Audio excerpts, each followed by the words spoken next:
All right. Welcome to the African Institute of Leadership and Governance. Tonight, we labor a little bit more, and we want just to welcome all of you that have tuned in from different parts of the world and also different parts of our communities. I want to welcome also the students that are participating from different platforms and those that are also joining from the ICOF students, which is working with the University of Zambia also, those ones that come from different platforms. Also, I want to welcome those that are coming from the Africa 55 states as well. We just want to welcome and wish every one of you a very, very pleasant evening. Those of you that have joined in, those of you who are coming on our live session tonight, please feel free to share the videos. Hello, and feel free to communicate with us. Okay, I've got. Cannot hear you. Can you hear me? Hello, can you hear me? No, I can't hear you. I can hear you. All right. Your mic must be off or something. I can see your mouth moving. I am but on. No sound. On my side, I am on. Mr. Didier, can you hear me? Yes, I can hear you, Pastor. Okay. Mr. Mashabi, can you hear me now?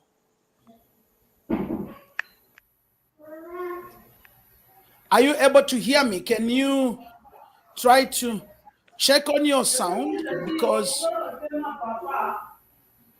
on my sound here,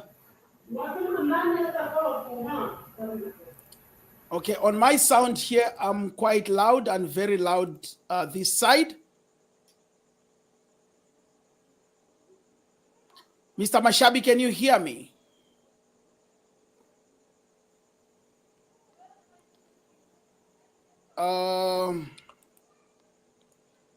Mic test. Yes, I can hear you. My mic looks fine. Your mic is fine. I can hear you.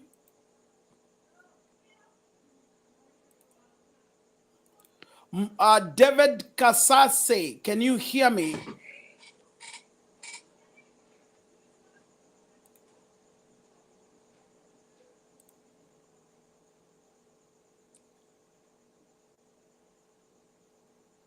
Hello, can you hear me, Mr. David? All right, we are going to proceed. I'm not sure what's happening. All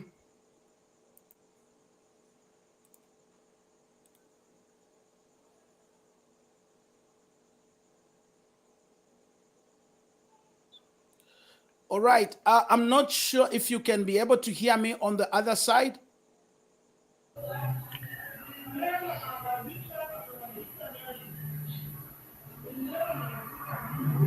All right, Mr. Didier, can you hear me now? Yes, Doctor, I can hear you. Mr. Mashabi, can you hear me? Bueno, vemos.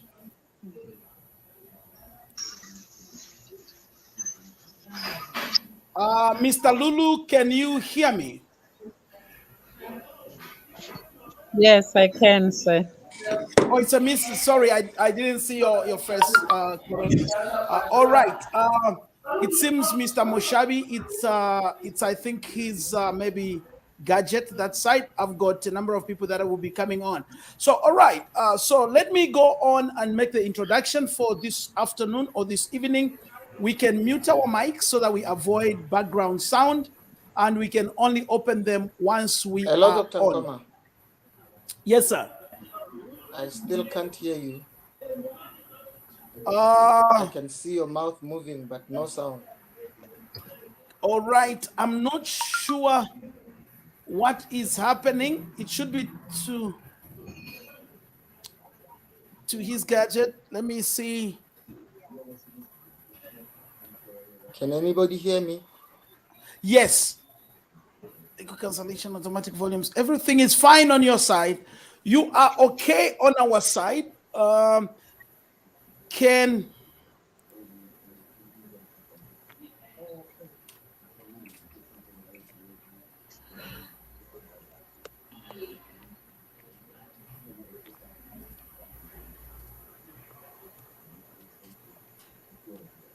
okay on our side?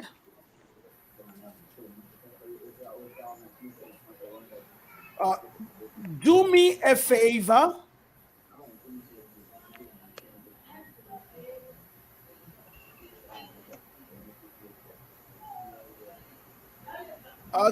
All right. Okay. We are going to proceed because of time. I would wish to continue from there so that because of time, I'm not sure what's happening there. Can somebody?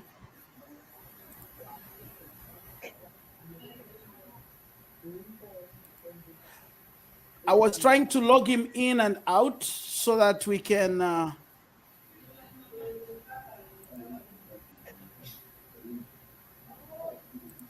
All right. Okay. Let's begin for tonight without much wasting of your time. Can we mute the mics?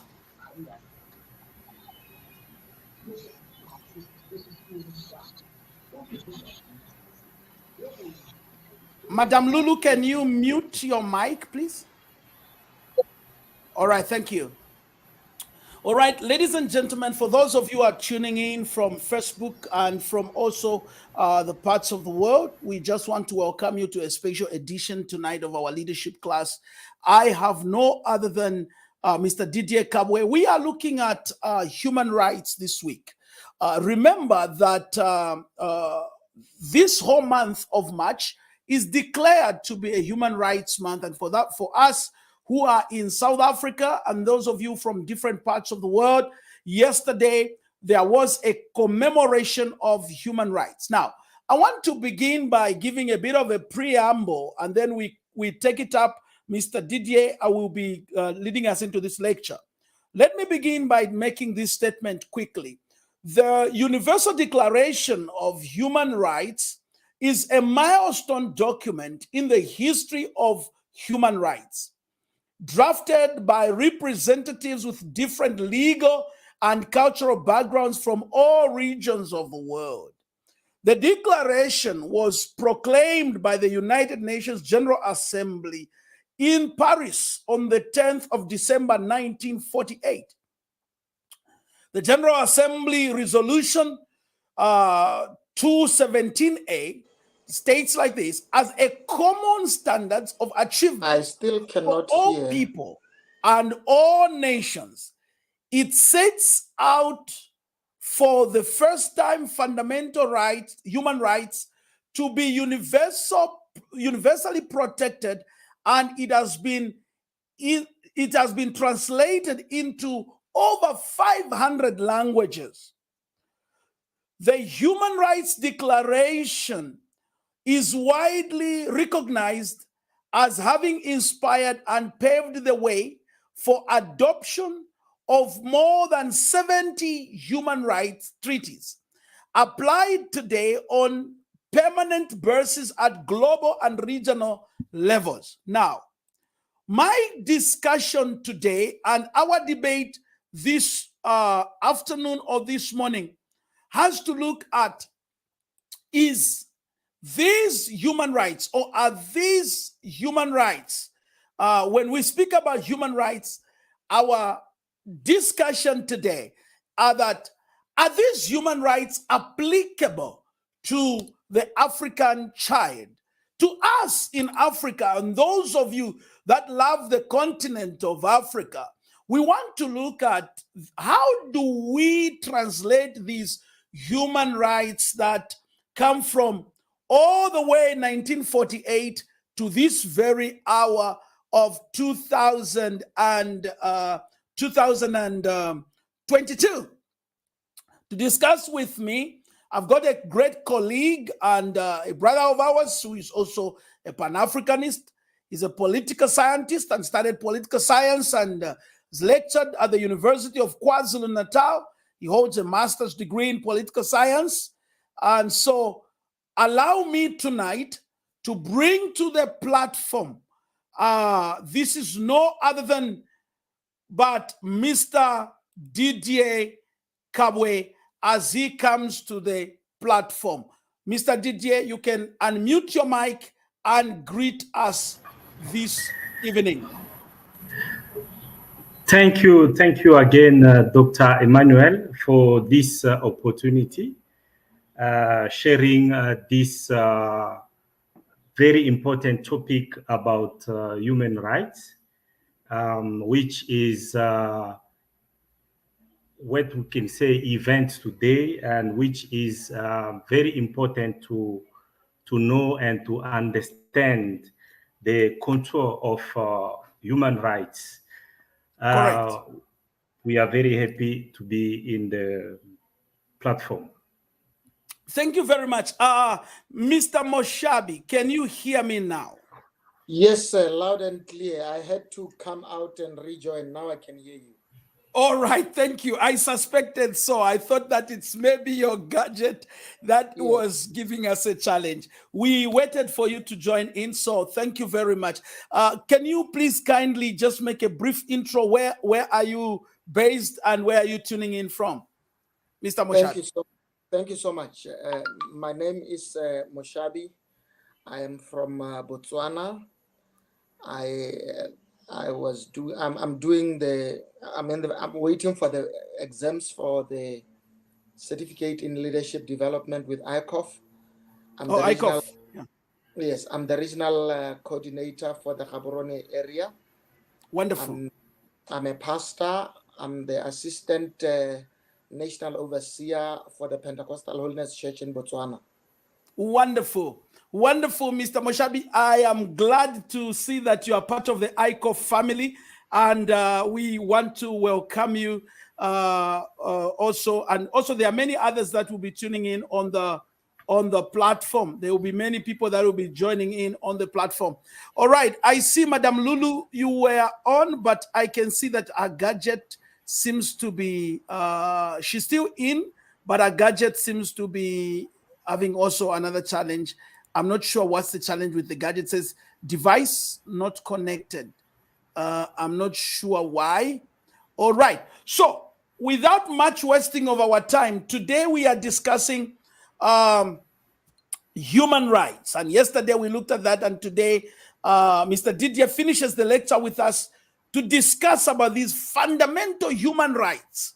Are they being applicable? Are they being applied to us? And I will ask that we also share this on our Facebook pages so that others can also listen, because this is a free lecture for all of us. But let me allow Mr. Didier to pick it up and begin to teach and explain on these fundamental human rights. I will mute my microphone as well. Mr. Didier, you are on the floor. Take it up. Thank you again, Doctor. I take this opportunity to say hi to Mr. Moshabi. Yes, you, in your introduction, Doctor, you mentioned the Universal Declaration of Human Rights. We, in Africa, in the context of Africa, we have also what we call the African Charter on Human Rights, which derived from Universal Declaration of Human Rights. Coming to the question if these human rights are applicable to Africa, I can say definitely yes, because we have this human African Charter on human rights, so we can definitely say that it is applicable. But we have to contextualize the application of these human rights. It is very difficult to dissociate human rights and the democratic system, because speaking about human rights, it is only applicable in democratic context. It is only in democratic context where we have the effectiveness of human rights. But we have also to remember that it is these charters, African Charter of human rights that we have, helped us to be where we are today as Africa. It is because of this African Charter that helped us to fight colonization.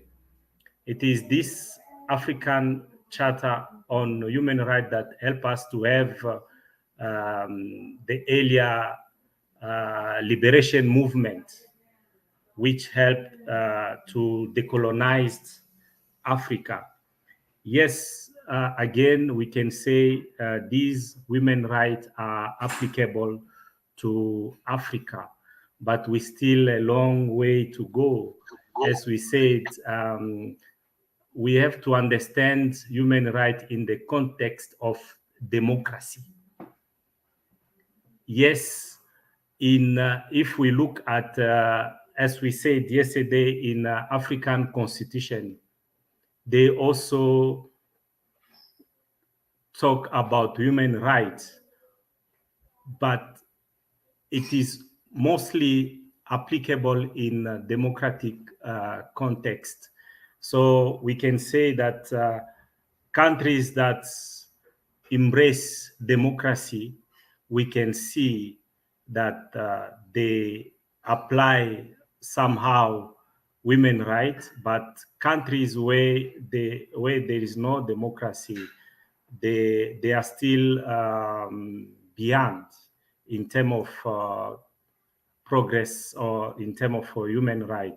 So yes, it's applicable, but we still have things to do because we experiencing this violation of human rights constantly. So this is what I can say at this phase.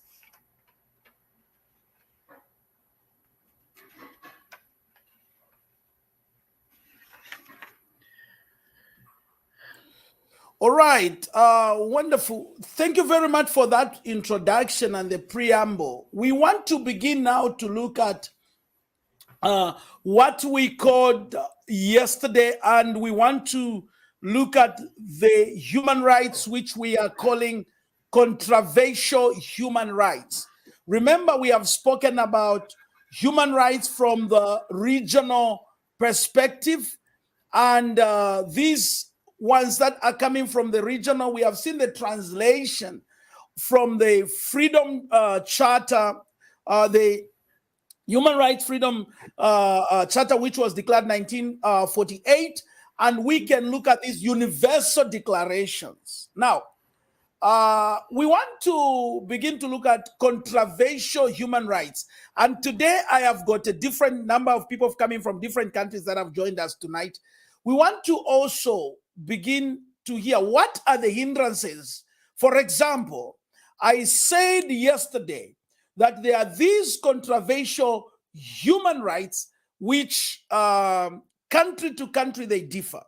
I gave an example of South Africa, where we have seen South Africa deal with the LGBTQI, or the lesbian and gay rights have been like being promoted.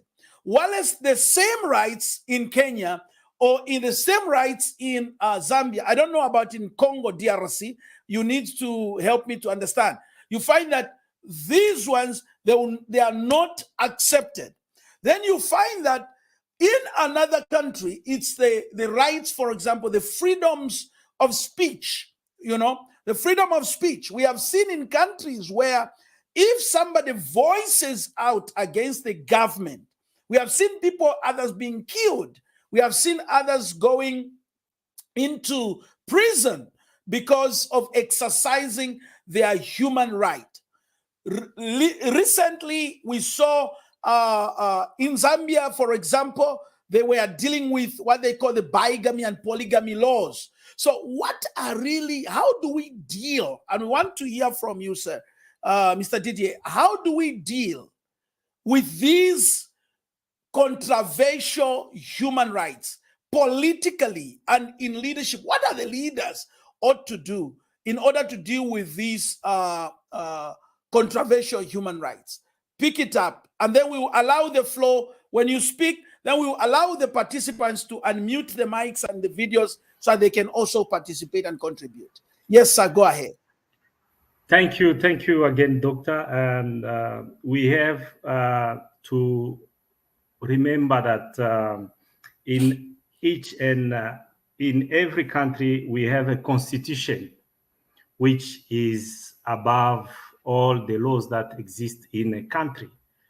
And we have these international laws which are also applied. But the constitution is the fundamental law that we have in the country. Correct. Coming back to these controversial human rights, yes, we call it controversial. For me, I think it is because also of the culture and values that we have as Africa. But when we decide to embark in a democracy, when we decide to accept or to value human rights, and we have to also to take that responsibility in accepting all human rights and not some, and leave behind others. So yes, again, leaders, there is a problem within leadership in Africa. Yes, we know in some countries they've accepted these controversial human rights easily, and in some countries it's still a problem. You mentioned the example of DRC Congo. There are some rights where the constitution is silent. Let's give an example of the right of gays and lesbians. When we look at the DRC constitution, there is nothing that is mentioned. So the constitution is silent. And we have in other countries where these rights are well clarified. So I think for me, we still in that process, as you mentioned yourself in your introduction, we call African child. So it is a process, and I'm sure we are getting there. Although we have countries where these controversial human rights are still not applied to some extent, but I think we are still going there. We are in process, and we're going to see in those countries the application of these controversial human rights. All right. Maybe as we are opening up the floor, I see Ruben Mutusami. Thank you so very much, Ruben. Welcome as well. But as we are going to, I'm going to request that all of us that are in participation in the session, there are many people that have ejected who are supposed to be in, but we are blocking the number so we can have a fruitful conversation for tonight. Others have to join on the other platform that we are using as well. We stream this on different platforms. Now, I want us to look at it, and this is my last maybe comment. Do you think, as an African continent, when we look at controversial human rights, freedom of worship and religion, don't you think religion also has, as in many other words, affected what we call these human rights in terms of their freedoms of worship and all that? Because, for example, we've got other countries that states that this is an Islamic state. And we see human rights. For example, it's not too long ago that I believe in Saudi Arabia, that's when the women were allowed to start to drive. All the years, women were not allowed to drive. In other countries, we have seen that women cannot take certain jobs. And we are only seeing these things, that women cannot do certain leadership responsibilities. How religion also, how do we make sure that we bring a balance between religion and human rights as Africa? The last question, don't you think that some of these human rights that we have today, they favor a certain race, specifically those from the Western worlds? Don't we think the right to life, for example, the right of refugees, for example? We just saw this thing not too long ago when there is this war that is going on between Russia and Ukraine. And when an African child, those with a descent of an African, when they were to be assisted to cross to Poland, we saw where they were being segregated. And on these matters, don't you think there could be issues that we, as the African continent, begin to look at these human rights on a different face and we begin to deal with them differently?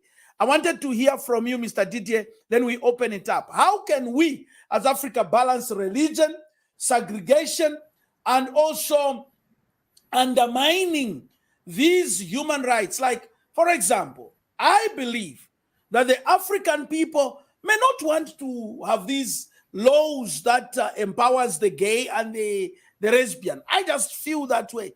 But then you find that it's like the United Nations want to impose these kind of rights, but they are not just imposed, they are also attached them.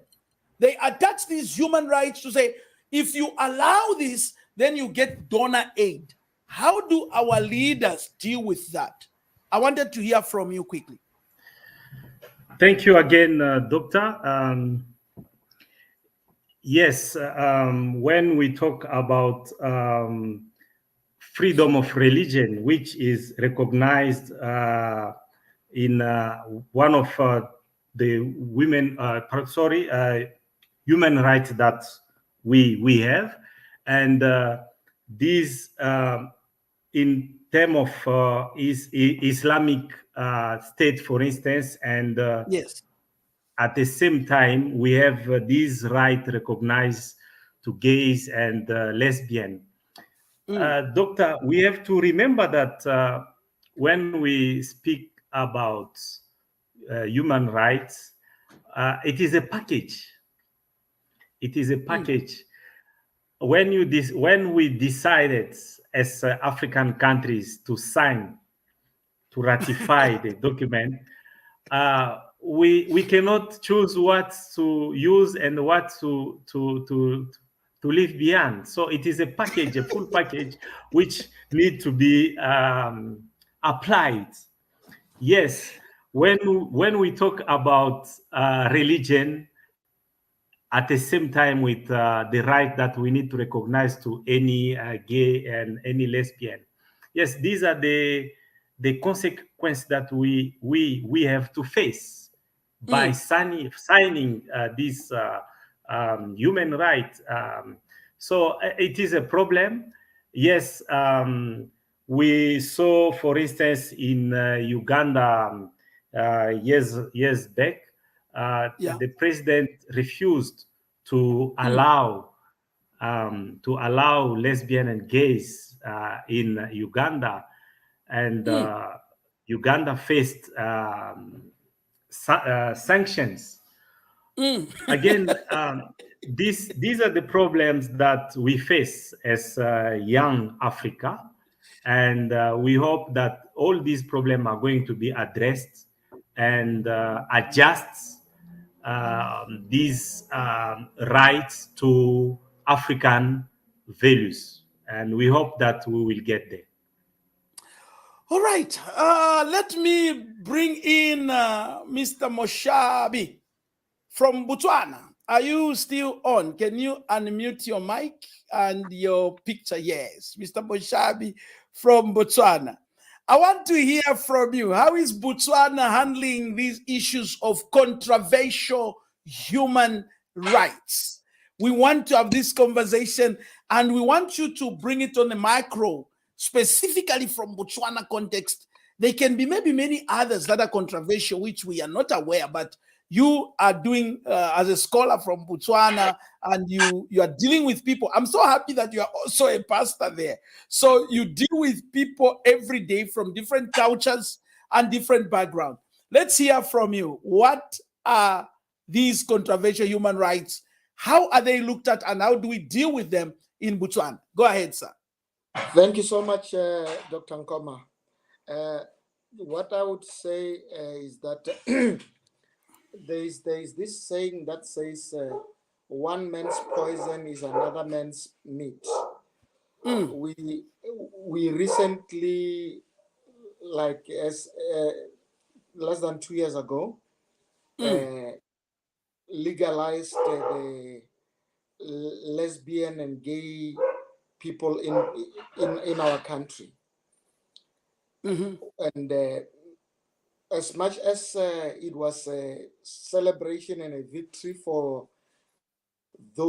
that group of people, it looks like where their rights were contravened in the past, now that their rights have been granted, their rights tend to contravene the rights of the church. Because the reason being that now that they are legalized, they want to impose their relationships upon the church. You know, from where I stand, I feel as much as we as the church cannot go to them and say, stop doing your thing where you are doing it, I feel they shouldn't come into the church and tell us to do the way they want things to be done in the church. My position is that if they want to practice their same-sex relationships and marriages, let them do it there. Let them not impose it on us. You know, as I'm a marriage officer. Yes. I feel if we allow them to do that, pretty soon they will go to government and impose that we should solemnize their marriages. You know, freedom of religion dictates that everybody has got freedom of worship, to worship the way they want to worship, when they want to worship. And my thinking is contravention of one might be beneficial to the other. But when you lift the contravention of one, you are imposing a contravention on another. So it's I don't know how we can deal with it in such a way that it will work for both sides. My submission say. All right. Now, I've got a very simple question for you there. I see Dr. Bassi joining in, but his gadget is off. I think, Dr. Bassi, if you can hear me, you can switch it on. I think that's from Ghana. But I wanted to hear from you, Mr. Moshabi. You have brought in an angle that is very important. The angle from your religious perspective as a religious leader, at the same time as an academic scholar. So we want to balance this. Here is Mr. Didier from the university here has just given us that when Africa, of course, they were, Mr. Didier, unmute your mic. I want to remember this. When the 1948, when the human rights were being signed in Paris, how many African countries were present? I know South Africa was present. So 4 African countries only were present. So it's 4 African countries were present. That was South Africa. Which other country? Ethiopia, Egypt, Egypt, and I can't remember the last. Yes, yeah, I forgot the last one. 4 countries. Now, when these things, and I want to bring this question again to Mr. Moshabi, that the fact that Botswana was not there, and we see South Africa representing us from Southern Africa, for example, 1948, and this human rights declaration is signed and it covers all of us in Africa. Not only that, but all our countries approved and have approved and endorsed. Now that we belong to this cluster of the United Nations, how do we make sure that the values, doctor? Because, yes?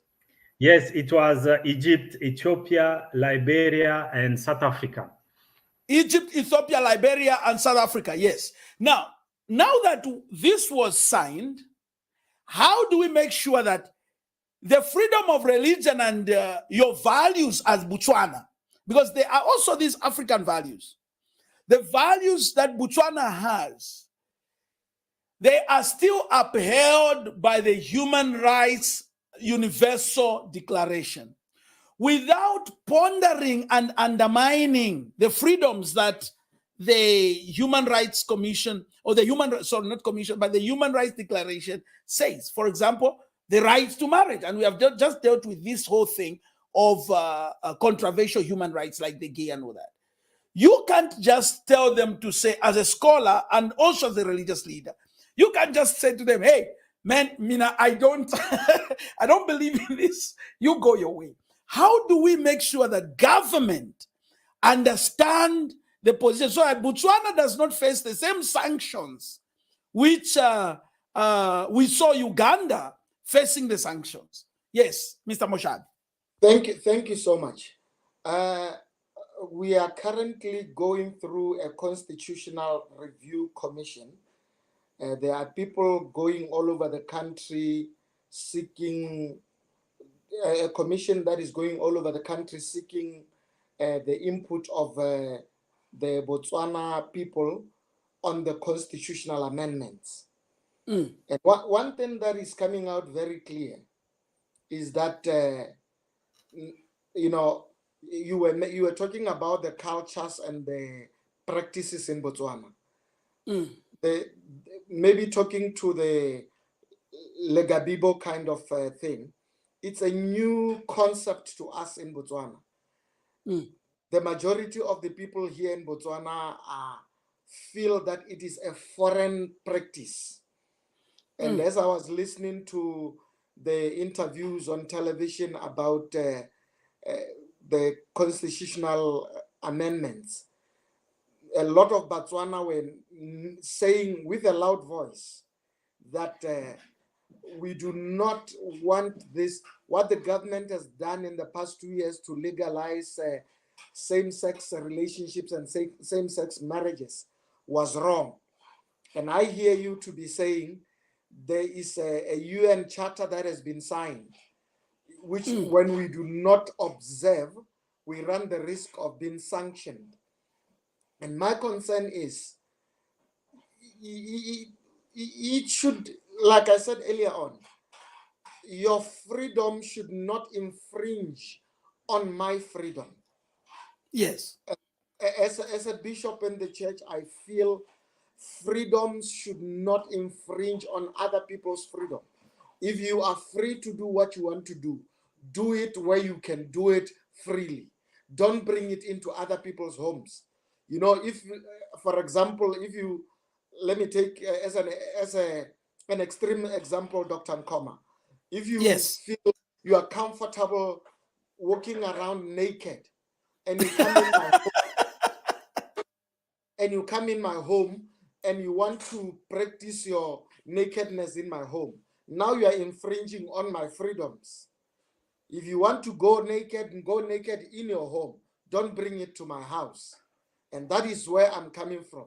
If people want to practice same-sex marriages, let them practice them in their own space. Let them not impose it into the church. That is where I'm coming from. And I understand what you're saying when you're speaking about the charter, that we run the risk of being sanctioned. But we need to understand the perspective. South Africa has got its own background, cultures, and religions, what they believe in. Botswana is different. We are a sovereign state. I don't think it is proper for the United Nations to impose or to blanket cover everybody or to paint everybody with the same paint and say, now that we've agreed that lesbians and gays have got freedom to do whatever they want to do, they should not impose it on us. I'm a family man. I believe in a marriage of a husband and a wife being a man and a woman. And I find imposing same-sex marriages on us now infringing on my rights, infringing on the human rights of the people that do not subscribe to that. I submit that. Wow, thank you very much for that submission tonight. The most important thing we have shared is also, like I said yesterday, when we look at the macro challenges that Africa has and the micro challenges that we can look at. Ruben, I see Ruben is on. Can you unmute your video so that we can mute your mic so you can participate in the session tonight? If Ruben, you are there, are you on?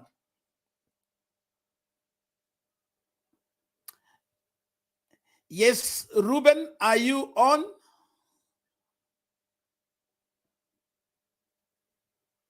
Okay, I seem not to be getting Ruben. I've got Dr. Bassi. I'm not sure if Dr. Bassi, you can hear me. It seems like you did not complete the logging in. It says device not connected. Dr. Ruben and Lulu is gone out. Okay, let me bring back Mr. Didier on camera again, and so that we can look at the next issue, the freedoms of speech and the freedom to exercise the rights for the people of Africa to voice out. Are these freedoms being exercised in our continent? How is it in different countries? And we want just to hear from the freedoms of speech. We're talking about human rights today, so we want to look at that as well. Yes, the freedom of speech. How is it in other countries? Are people being arrested? And have we seen some human rights being infringed on human rights when people speak out? Yes, go ahead, sir. Thank you, Doctor. I would like to come a little bit back to what Mr. Mushabi was saying. Yes. One of the problems is we cannot choose what to apply in the Bill of Human Rights and what to leave beyond. So since we ratify and sign, we need to respect and apply everything, every right that is recognized in the Bill of Rights. So we cannot say, no, we cannot choose to say, no, we're going to apply this, and no, this is not according to our culture, our values. No, we're going to leave this beyond. No, it cannot work like that. So since we accept to ratify and to sign, so we need to apply as I said, the full package. So So this is the problem, and we need to face the consequences.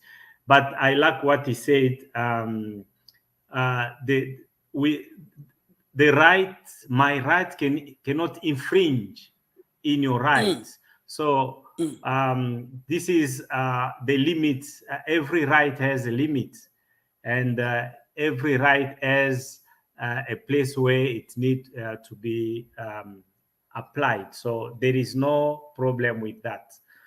Coming back to your question about the freedom of speech. Yes. This still a big problem in Africa.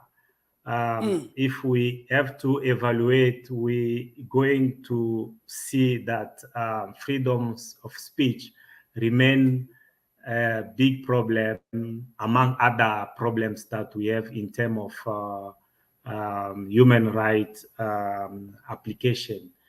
And as I was saying, in countries where there is democratic system, we see somehow the application of freedom of speech, but which is from time to time violated.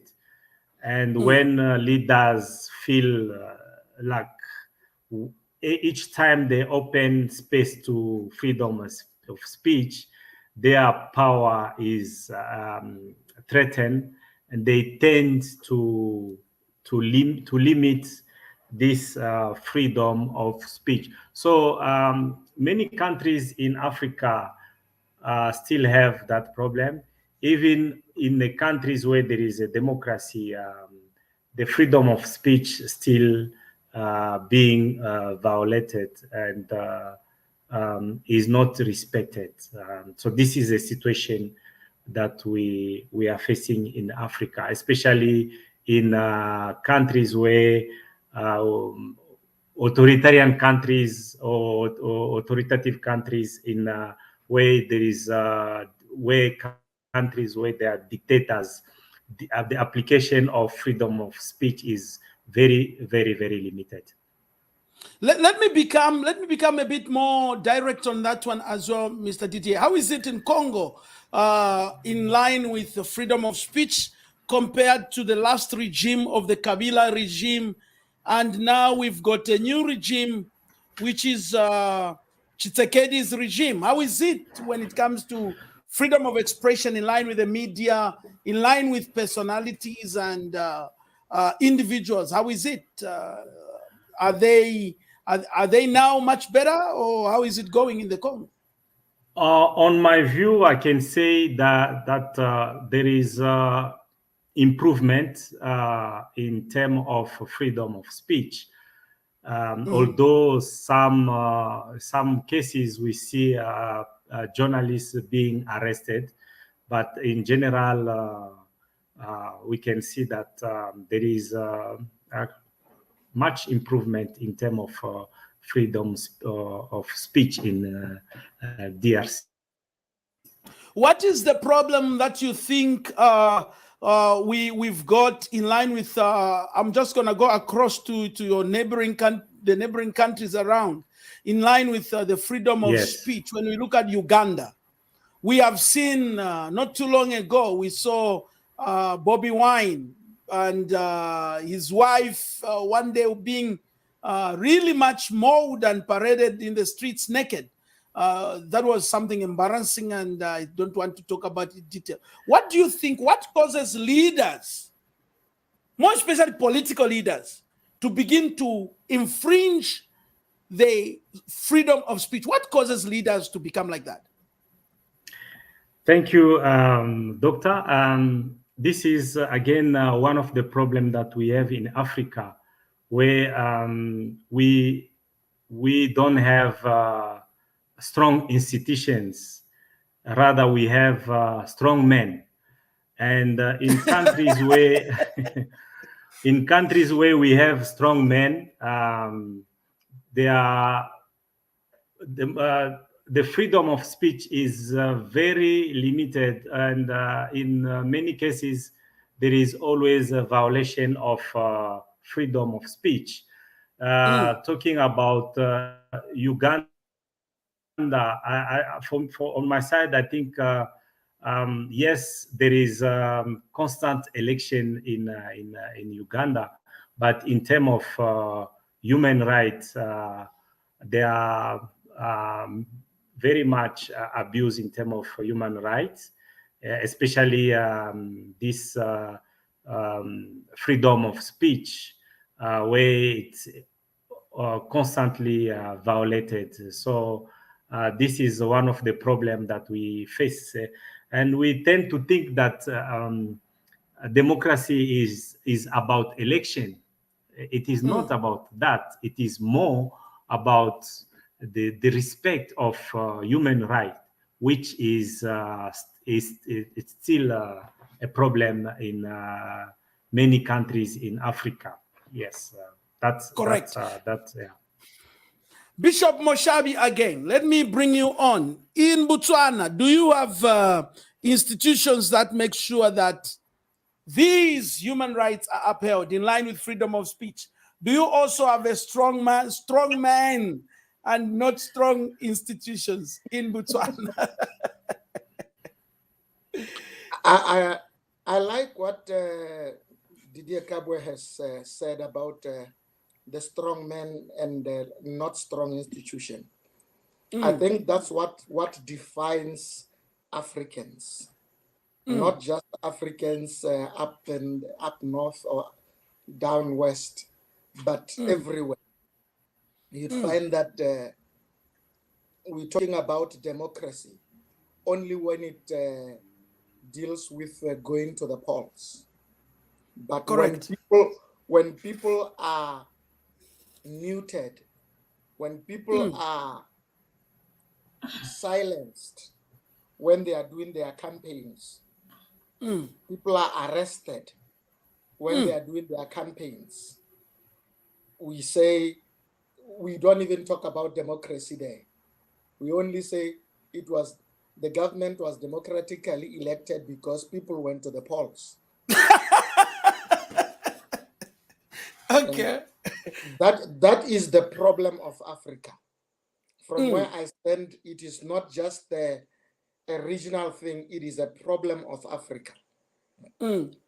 Such that you'd find where the censoring of the campaigns of the opposition, where the opposition, the ruling party, gets to be in the news every time. You know, when the elections are coming, even the news readers are supposed to wear a color that is associated with the ruling party, and all the news in that news bulletin is about the ruling party. And there are campaigns all over the place from opposition. They are not featured. They are not shown. That is from where, and I think, and I'm talking about Botswana here, the most peaceful country in Africa, probably in the world. But there is a lot of censoring so that there is benefit towards the ruling party. Wow. All right. When you speak as a media person, you must know where your bread is buttered, or else you will lose your license. My God. You mean even in Botswana, it reaches to that extent where journalists are humiliated and they end up, maybe their media stations closed down and internet shut down and things like that? I'll tell you about one person. Excuse me. Sorry about that. There was a guy who was, his name was Reginald Richardson, who was interviewing a political person and asked challenging questions against the ruling in a private media station. Within a week, that guy was fired. My God. That guy was fired. And I'm saying, we are not, maybe I'm I'm breaking the code of secrecy here by divulging the information. But this is what happens. We are not reporting those, but even the journalists in Botswana, they know if you want to keep your business, if you want to keep your station, know what to report. Don't just go report. You know, I'm reminded of President Zuma one time. He addressed the media and he said journalists must report responsibly.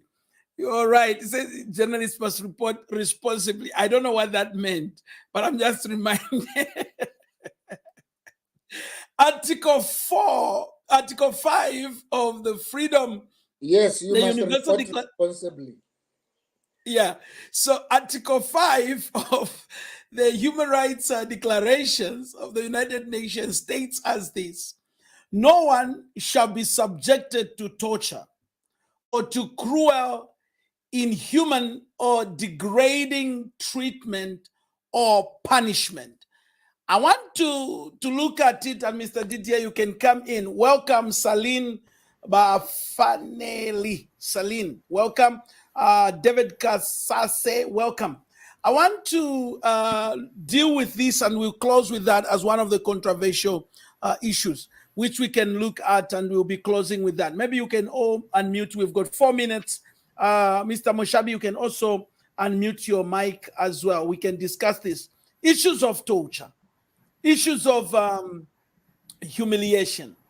We have seen that this is a violation of human rights. Why is it that we don't see citizens pick up this thing and report, for example, to Amnesty International, Transparency International?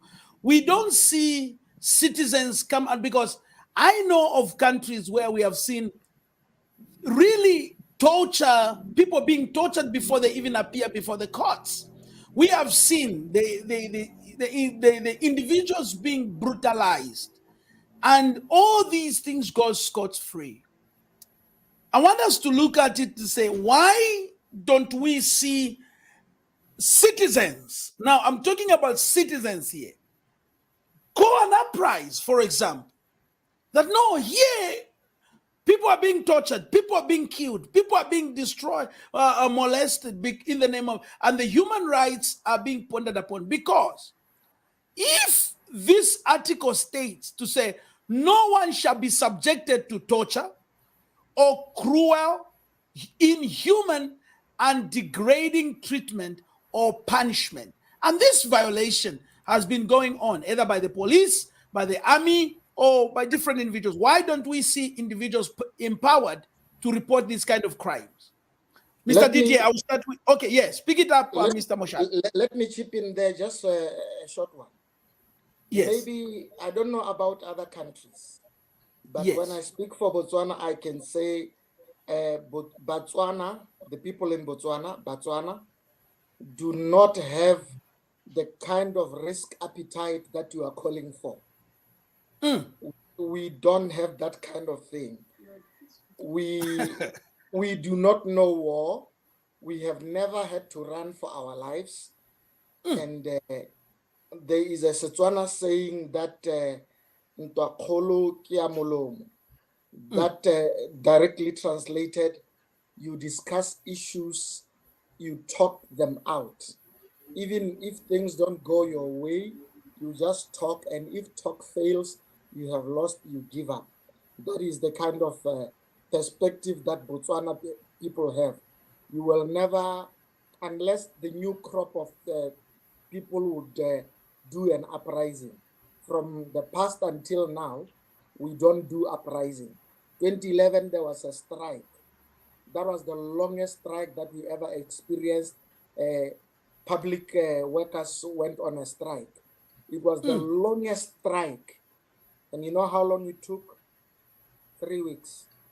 The longest strike in the history of the country. And then we just had to give up and go back to work. That's how we are. Botswana, I know that always deals with things in that way. Yes, Mr. Didier, let me hear from you. I will say that Botswana is one of the exception in Africa, and in many countries in Africa we see brutality, we see torture, we even killings, and this violation of human rights is very tense in Africa.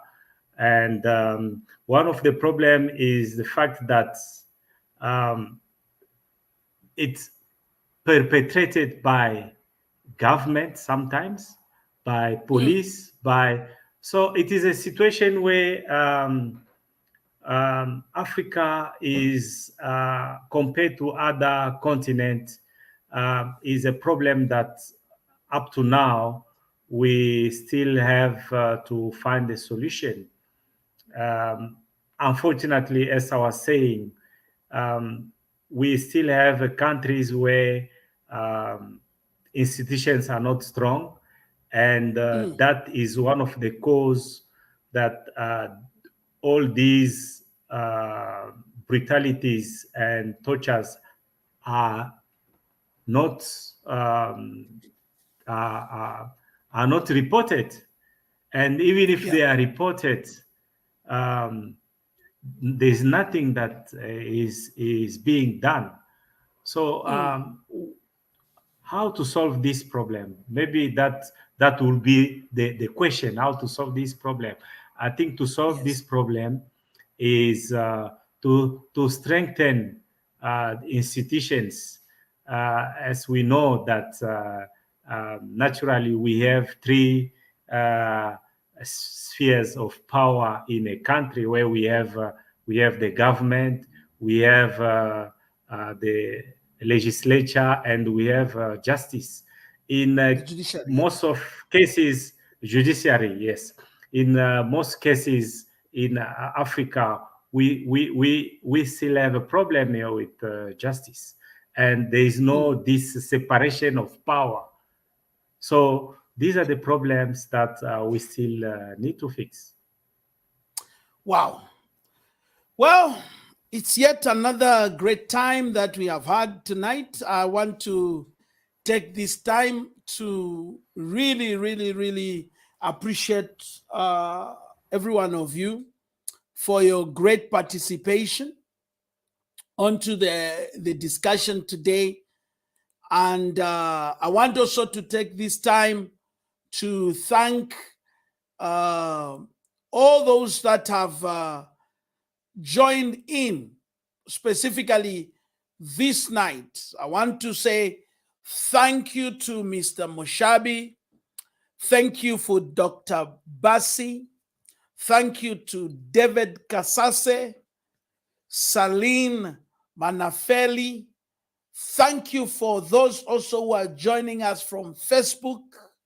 We just want to share our thoughts as we look at the Human Rights Month, where everybody is talking about what are these human rights? What does it mean to infringe other people's human rights? How do we deal with these issues? How do we see to it that Africa govern itself? Now, colleagues that have been with me tonight, before I give you one word for the continent, each one of you just to share one word for the continent. What is our desire? For us, our desire is to see that Africa educate itself. We are coming up again with a discussion on decolonization of Africa's education. And I've got a good speakers that will come up. And once we throw them on social media, please feel free to come in. And also, I like the discussion, Mr. Moshabi, that we have had today. I think on the topic, the state and the church, the state and the church. I think I will get you in to also, Mr. Moshabi, to share with us on that. The state and the church. Can a country, we deal with our special case of Zambia, declared as a Christian nation, and there is this discussion that have been going on.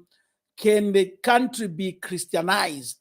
Can we declare a country a Christian country or a Muslim country, and so on and so forth? So the state and the church, I want you to prepare yourself probably in the forthcoming week when you can come and deliver also a keynote address on that, because you are a bishop there and you are a scholar. So we want to hear balanced diet, because in order for Africa to govern itself well, we need to bring a balance. We have seen an Africa that is hype, excited of so many of these things. When they come from the West, they throw it upon us and we jump on it. I was saying, Mr. Didier, I was saying to my friends on another platform from Canada, there is another platform that is based in Canada, and I was speaking, and I said, and I gave a challenge, I said, 75% of PhD holders in Canada, people with PhD holders in Canada, as I'm talking about today, 75% are Africans. They come from an African descent. People with PhDs, doctors and professors, they come from an African descent.